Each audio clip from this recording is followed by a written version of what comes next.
Hello mga ka-journey, ito po ay panibang araw na po sa ating buhay ay ito nga. Ang hirap para magsalita mga ka-journey, no? Napakahirap mag voice over.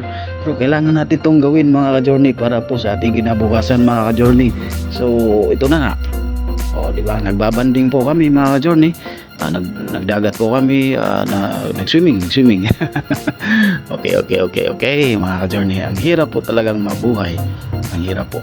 Kaya mga ka-journey, tuloy-tuloy lang po yung ating pag-upload ng video kasi kapag hindi tayo nag-upload, wala po tayong sasahurin dito sa YouTube. Kaya mga ka-journey, sana po ay suportahan nyo po kami at patuloy lang po kayong nandyan. Patuloy lang po kayong mag-comment, mag-subscribe at mag-like po sa ating video mga ka-journey.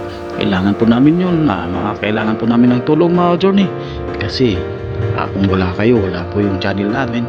Kaya mga ka-journey, sabaybayan po ninyo yung aming paglalakbay ng aming pamilya dito po sa mundo sa mundong ibabaw mga ka-journey. Kaya tuloy-tuloy po kung saan po kami pupunta, tundan lang po ang aming story, aming family story mga ka-journey, no? Okay mga ka-journey, sige tuloy-tuloy po tayo. Ayun na, ito po yung aking anak mga ka-journey, dalawa lang po sila. Ito yung aking asawa. Nagbabanding kami, nag-beach kami kasi sa sobrang init ng panahon kailangan nating magpalamig mga journey kasi sa sobrang init ng panahon naapektuhan yung ating isipan, naiinita rin yung ating mga isipan, kaya kailangan nating magpalamig para po ay suwabe yung ating pag-iisip, suwabe yung ating katawan, suwabe yung ating anong tawag dito, yung ating action, mode of action.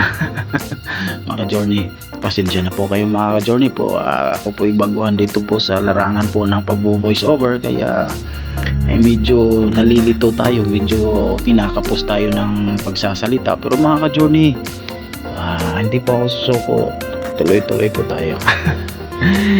Okay, sige na mga ka-journey, kung kayo po ay mayroong pagkakataon na makipagbanding po sa inyong pamilya, ali po kayo mga ka-journey, samahan niyo po kami at tayo po ay magtampisaw po dito sa karagatan po ng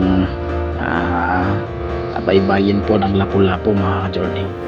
Maganda po dito mga ka-journey, no? Walang entrance, yung cottage mura lang mga ka-journey. Marami ding mga pagkain dito, may mga seafoods din mga ka-journey.